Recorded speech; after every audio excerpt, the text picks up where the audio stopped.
Welcome to the Department of Distance and Continuing Education, University of Delhi. Master of Business Administration, Semester 1, Core Course MBA FT 6103, Managerial Economics. Lesson 7, Market Failure. 7.1, Learning Objectives.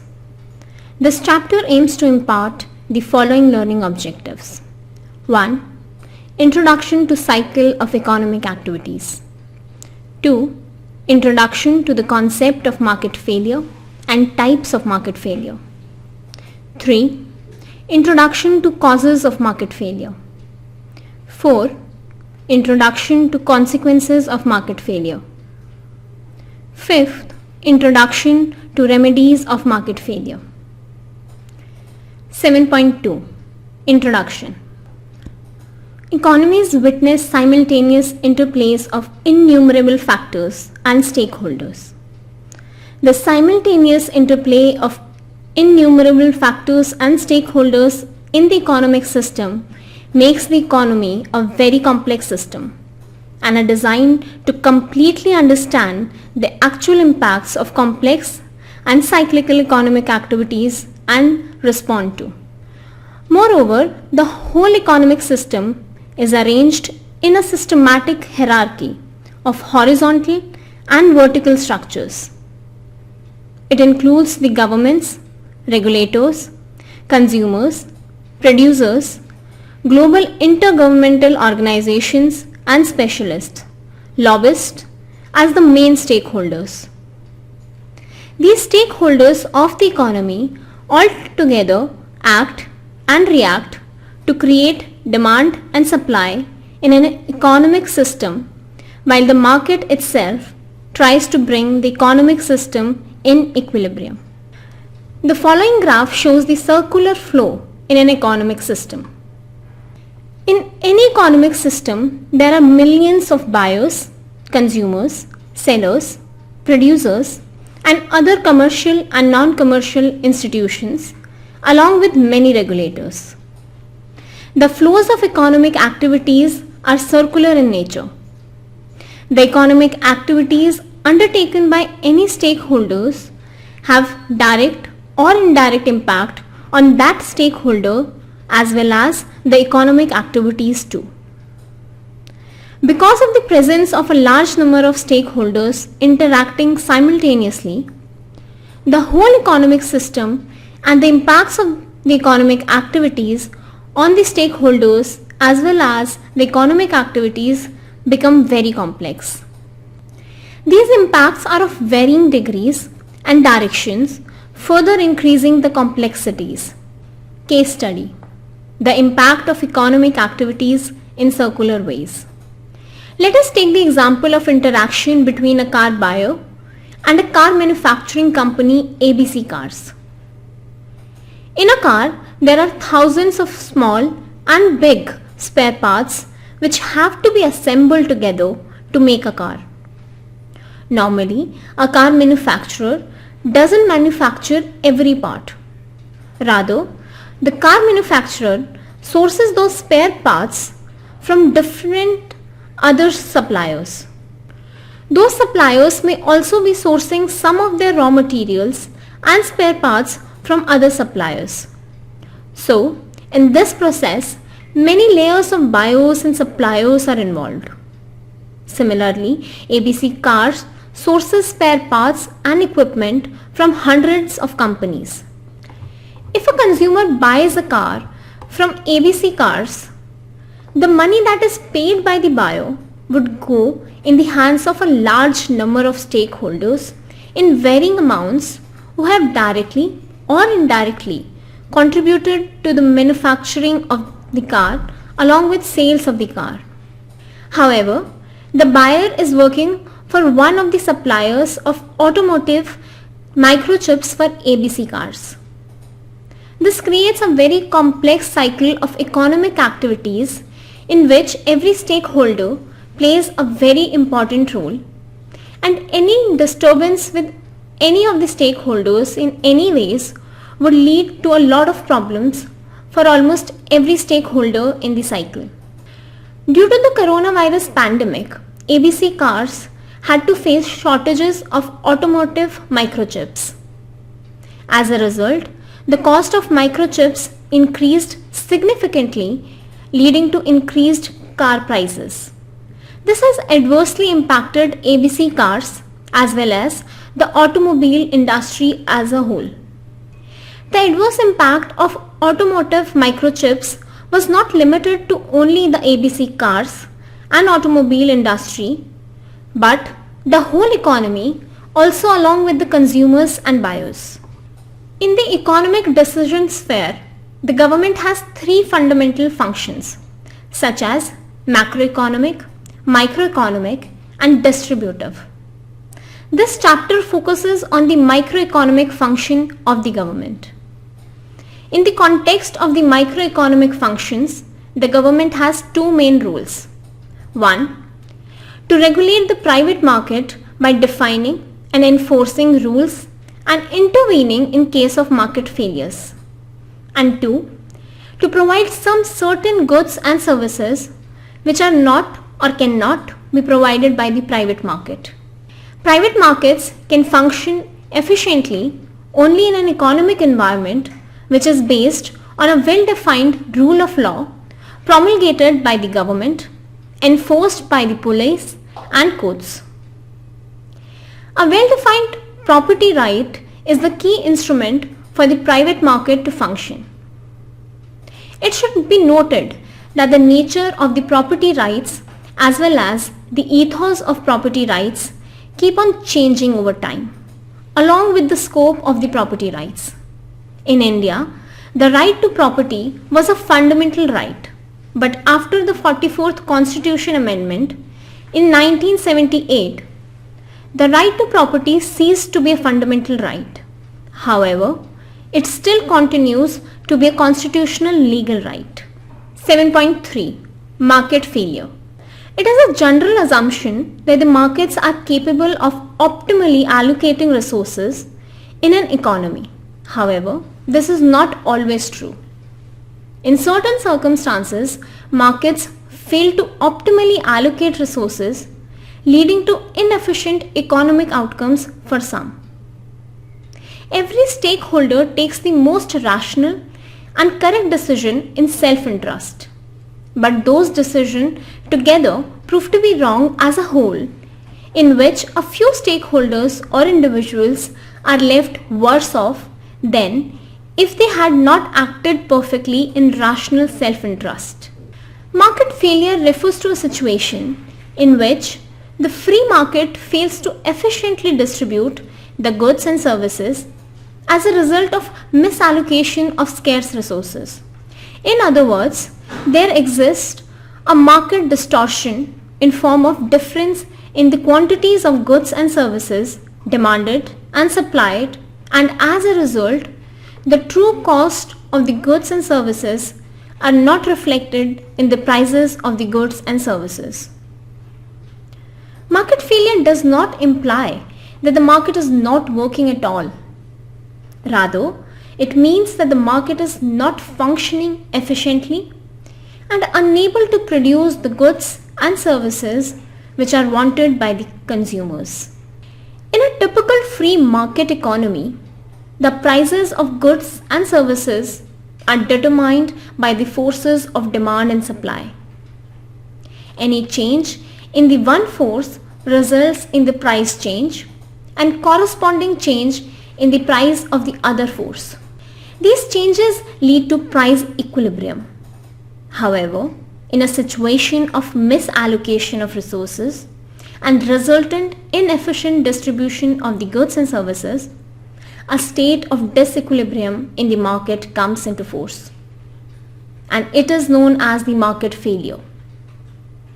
Air pollution is caused by many economic activities undertaken by individuals and businesses in an economy. These economic activities are undertaken by individuals and businesses in their respective rational self-interest. However, this air pollution proves to be a very costly for the whole economy and society, and millions of people across the globe are left worse off, while the users and producers don't pay any cost. A report by Lancet Commission on Pollution and Health found that in 2019, 1.6 million people in India and 9 million people across the globe died due to air pollution. This is a classic example of market failure in which the economic decisions of a group of individuals and businesses in rational self-interest are resulting in inefficient economic outcomes for the economy and millions of the people left worse off. 7.3.1 Types of market failures. Market failures can be categorized into two categories as follows. Category number 1, complete market failure. Complete market failure is a situation in the market in which there is no supply of some specific goods and services at all, even though there is some demand for those goods and services. These goods and services can be public goods as well as profitable goods or both. For example, in late 1980s and early 1990s, India was in a state of complete market failure as far as the mobile telecom services were concerned. It was a time when the mobile telecom services in developed countries were becoming very popular, and the rich of India also wanted to use the mobile telecom services, but there was no supply at all.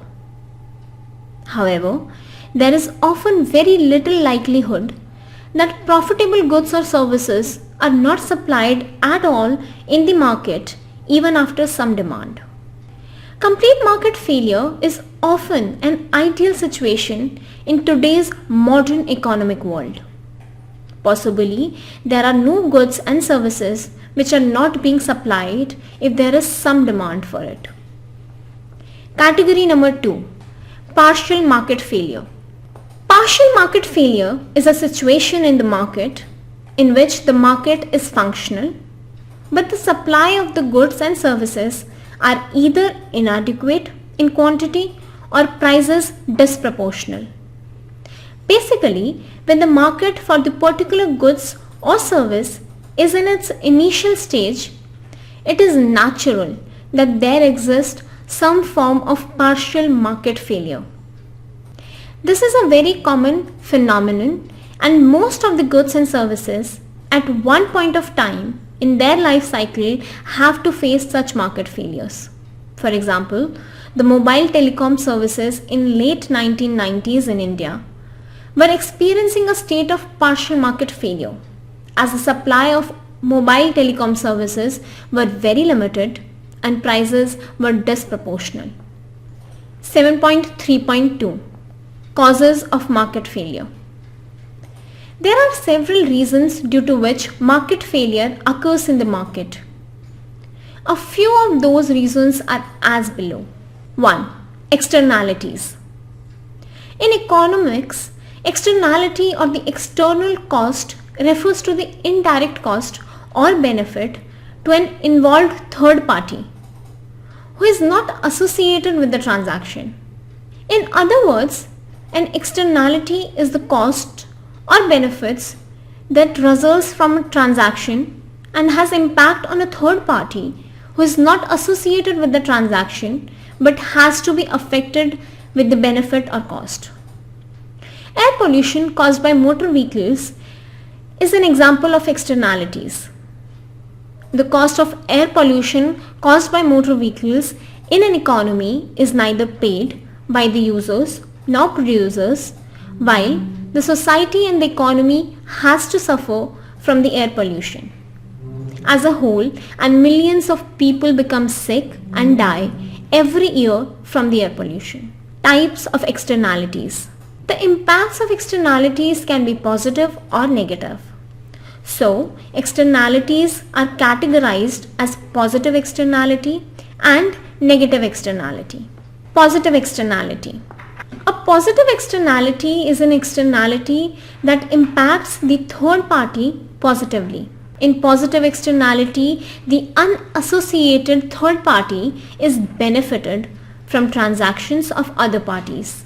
Education, motor insurance, green technologies, and advertising about the welfare schemes are some examples of the positive externalities. Sarva Shiksha Abhiyan is a centrally sponsored scheme which is implemented across India with the help of the state governments with the purpose to provide quality education to every child.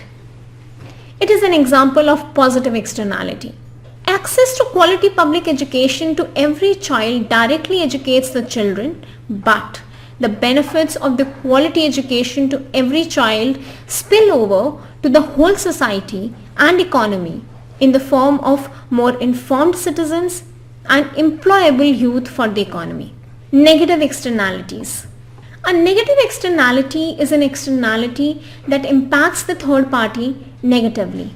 In case of negative externalities, the negative effects of a transaction are borne by the unassociated third party. Cigarette smoking, air pollution, water pollution, and noise are some examples of the negative externalities. Smoking of cigarettes is primarily harmful to the smoker. However, the negative impact of cigarette smoking is not limited only to the smoker, but the people around the smoker also experience negative health impacts even though they don't smoke. Here smoking is a negative externality and the people around the smoker are the third parties who pay the cost of being around the smoker. The cost of non-smokers being around the smoker does not reflect in the prices of cigarettes, and neither the producer nor the smokers bear the costs of the third parties. This is a market failure. Second, public goods. Public goods are goods or services whose consumption or use by an individual does not reduce the available quantity of goods or services to other individuals, along with no impact on prices of goods or services. Public goods are consumed or used by a large number of population, and the prices of those public goods don't increase even if the numbers of consumer or users increases. Market failure occurs in case of public goods as the non-payers keep consuming or using the goods. This problem is also known as the free rider problem. The public goods can be allocated to everyone efficiently without any change in the price or even at no cost. The public goods are accessible and available to everyone, and none can be excluded from the access to the public goods. Even the non-payers have access to the public goods. So basically, the public goods are non-rivalrous as well as non-excludable in nature. The typical laws of demand and supply, along with the state of equilibrium, don't apply to the public goods. Public goods create a situation of market failure. If a section of consumers or users keep on consuming or using the public goods without paying for it in the same ways as the payer does. Police services, national defense, toll-free roads and highways are some examples of public goods. People keep on using the services of police without paying for the services irrespective of whether they pay taxes to the government or not. Even if the service providers of police wants to exclude the non-payers from enjoying the services of police, it wouldn't be possible. And non-payers would keep enjoying services as every citizen is entitled to enjoy these services. Same is true in the case of national defense. Toll-free roads and highways. Every citizen uses the toll-free roads and highways as per their needs without limiting the availability of these services to other citizens. Market control. Market control is a situation in which either the buyer or seller have the power to determine the prices of goods or services in the market. Because of this power to determine the prices of goods or services, forces of demand and supply do not apply in the market. Rather, either the buyer or the seller decides the prices of the goods and services. This situation of market control leads to market distortion, an inefficient distribution of goods and services, and as a result, there occurs market failure in the market. Market control can happen either from the supply side or from the demand side. Market failure caused by supply side. In a market, market failure can be caused by the supply side. In a market where the sellers control the prices of goods and services, they cause market distortions leading to market failure. It is possible either in case of monopoly or oligopoly. Monopoly is a market condition in the market in which there is one large seller along with many small sellers. Oligopoly is a market condition in which there are a few large sellers along with many small sellers. Monopoly. In a monopoly, there is a single large seller in the market and the monopolist decides the prices of the goods and services. To maximize the profits, the monopolist may set the prices of goods and services higher than what should be the prices of goods and services in a state of equilibrium. Apart from the price decision, the monopolist can control the quantity of goods and services in the market to create an artificial scarcity to justify the increases in the prices. In such cases, the natural forces of demand and supply fail to work and a situation of market distortion occurs that leads to market failure. Oligopoly. In case of oligopoly, a few sellers may collude to decide the prices of goods and services with their profitability objectives, and as a result prices of goods and services in the market might be set higher than the state of equilibrium.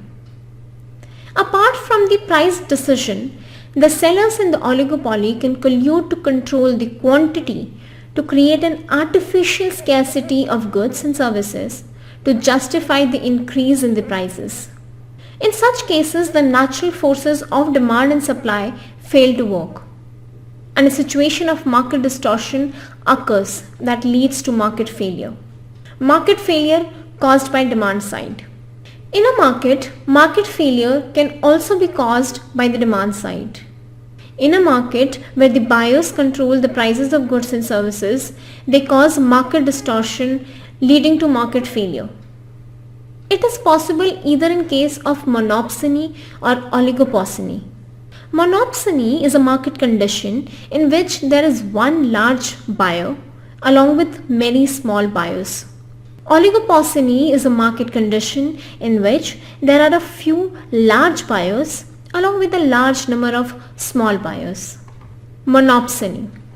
In monopsony, there is a single large buyer in the market and the monopsonist decides the prices of the goods and services and the sellers in the market follow the monopsonist.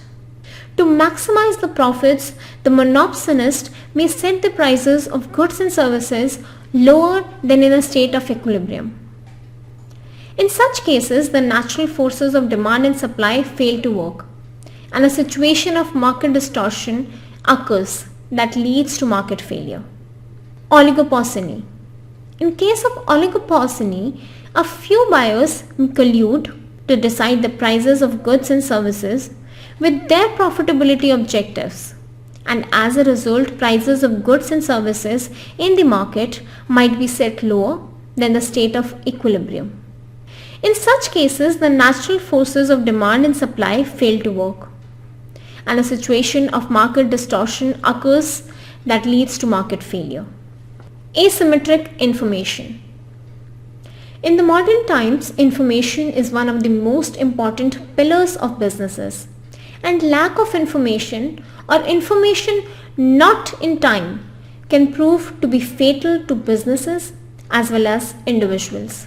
Information asymmetry is a situation in which all the market players don't have access to the same information at the same time and as a result, their responses to the same events during the same time span is different. Market failure may occur due to asymmetric information available in the market. Due to asymmetry in information available to buyers and sellers, the responses of the buyers and sellers in the market would not be rational. As a result, the prices of goods and services would not follow the laws of demand and supply, and the prices would not reflect all the benefits or cost associated with the goods and services.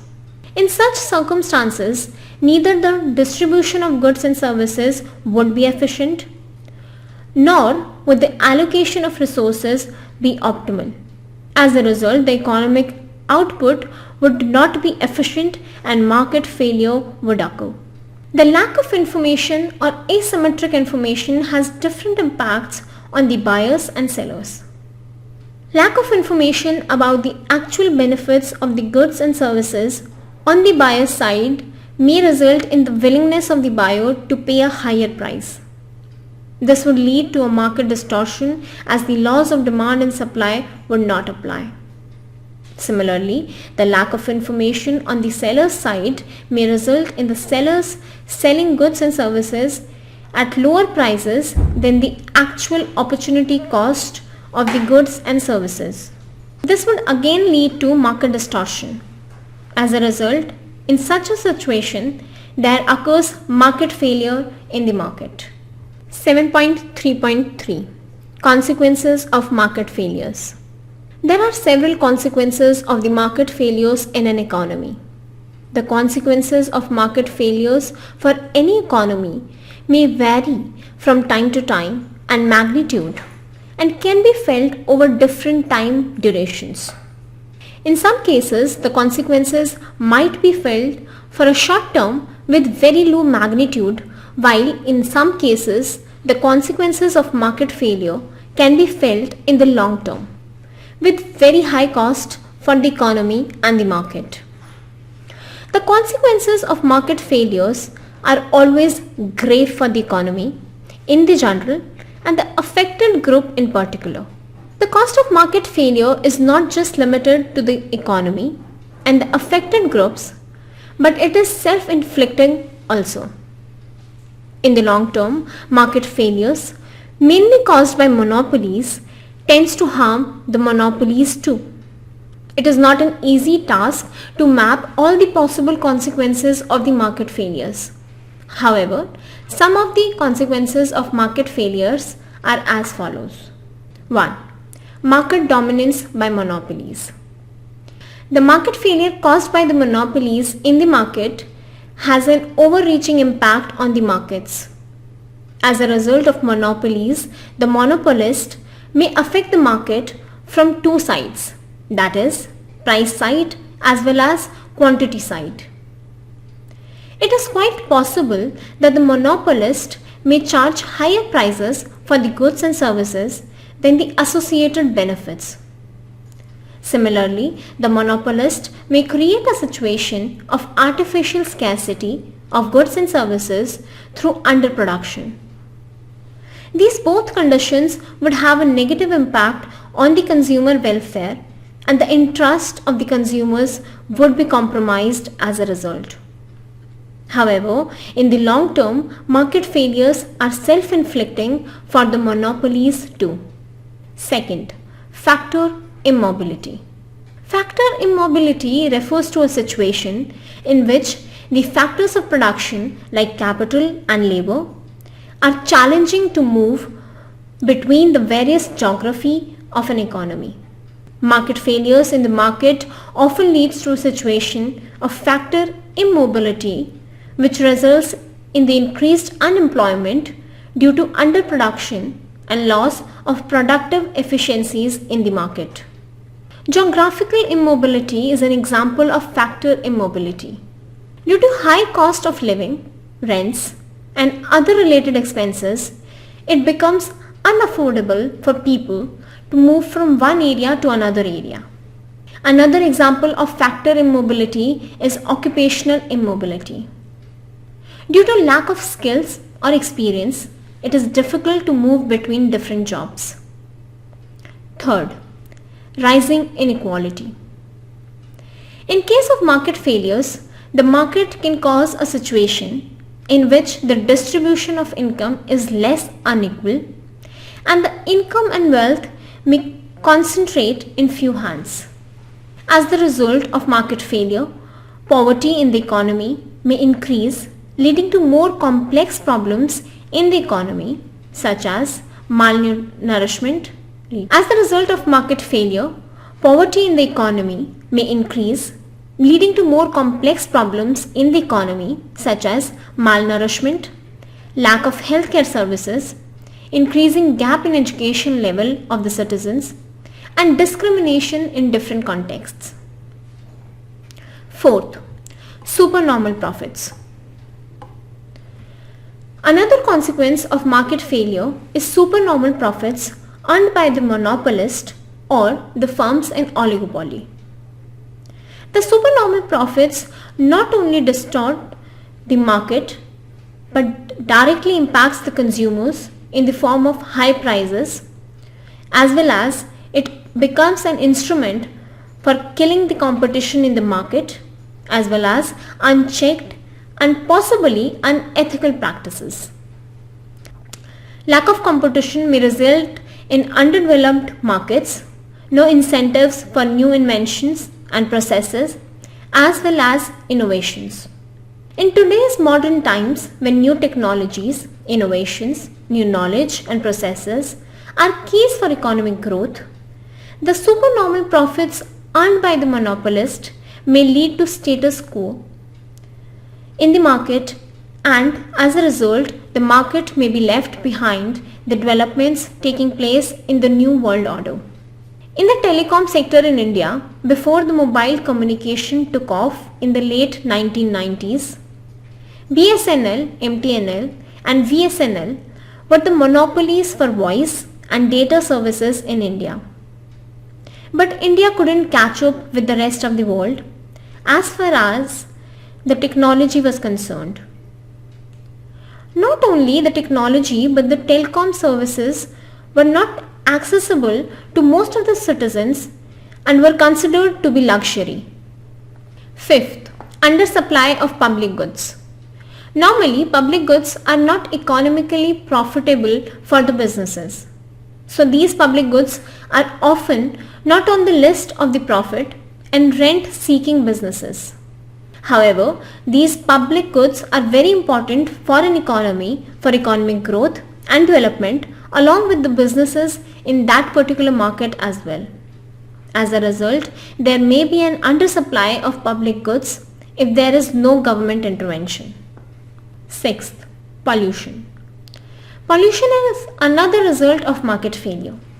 When the polluting industry and goods and services that emit or increase pollution levels remain unchecked in an economy, and the cost of the pollution is not priced in those goods and services, the social and economic cost is huge and very often unmanageable.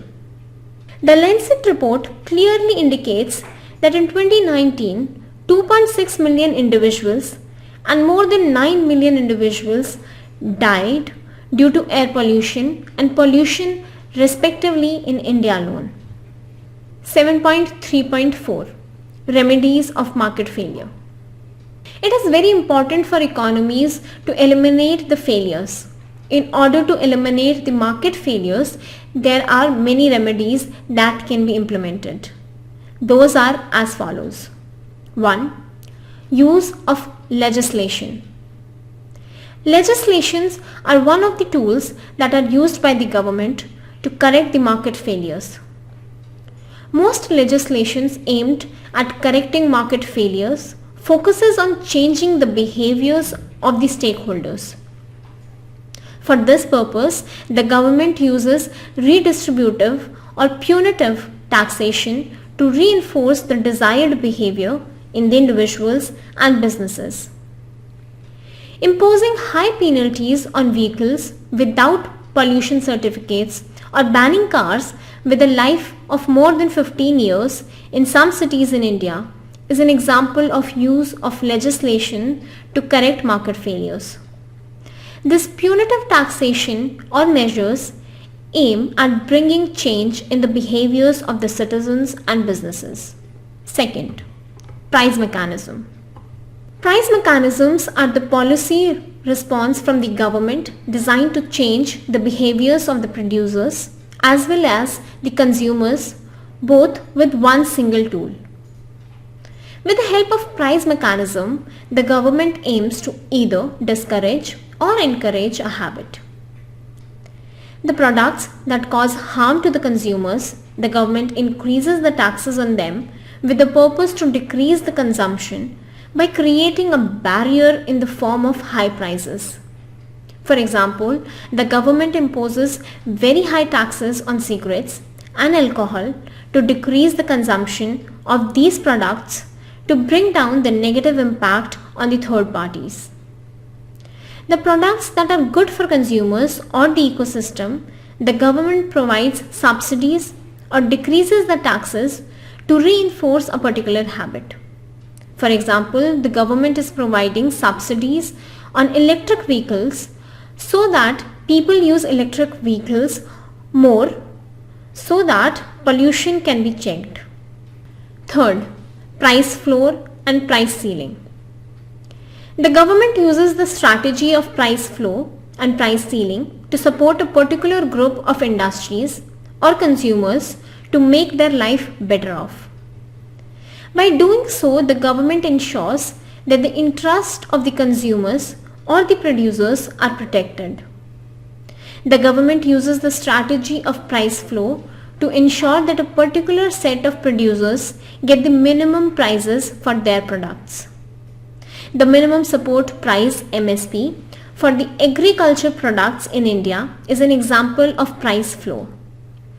Under the MSP, the farmers are entitled to sell their agriculture products at MSP so that their financial well-being is taken care of.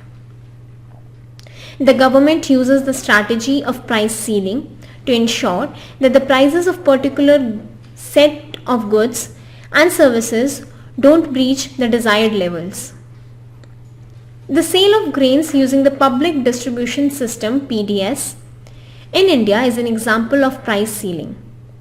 The government of India sells different grains at zero price or subsidized rates with the price ceiling with the purpose to provide food to everyone in the country. Fourth, advertising. Advertising can prove to be an important tool in the hands of the governments and the regulators in dealing with the market failures. An advertising campaign can discourage the consumers from consuming and using those goods and services that generate negative externalities. For example, the advertising campaign against child labor is such an effort by the government to make people aware about the harms of child labor in the society. 7.4. Economics of information. Markets operate in a very complex environment in which large number of buyers and sellers interact with each other simultaneously. When many buyers or sellers are chasing the same goods or customers, information becomes very vital and important for the businesses and buyers. It is capable of changing the whole game. As a result, economics of information has evolved over time as a branch of microeconomics. Information economics is formally related to game theory. The access to the information as well as time taken in accessing the information is the most important factor in information economics. Considering different games, access to the information may be perfect, complete, and incomplete with different results due to these pieces of information. Time lags in accessing the information are another important aspect of information economics which affects the results of the games. Adverse selection.